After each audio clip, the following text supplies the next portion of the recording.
ஒரு நாளைக்கு தேவையான விட்டமின் சி அளவை பாருங்க. ஒரு நாளைக்கு தேவையான ஒட்டுமொத்த விட்டமின் சி அளவை ஒரே நெல்லிக்காயில நம்ம பெற முடியும். 2 ஆரஞ்சு பழம் சாப்பிடுறதுக்கு ஈக்குவல். ஏன் நான் நெல்லிக்காய் வலியுறுத்தி சொல்றேன் அப்படின்னா, நெல்லிக்காய் வெறும் விட்டமின் சி மட்டும் கொடுக்கறது இல்ல. நெல்லிக்காய் சித்த மருத்துவத்தில் காய கல்பமாக பேசப்பட்ட ஒரு மருந்து.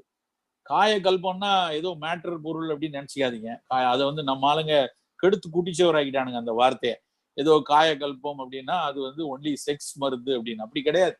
காயகல்பம் அப்படின்னா உடலை உறுதிப்பட வைத்திருக்கிற நரை திரை மூப்பிலிருந்து பாதுகாக்கிற ஒரு பொருள் தான் நெல்லிக்காய்.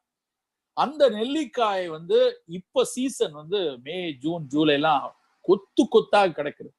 எல்லா இடத்துலயும் நெல்லிக்காய் விளைந்து கிடைக்கிறது. நாம தேடி தேடி வாங்கணும் இந்த நேரத்துல.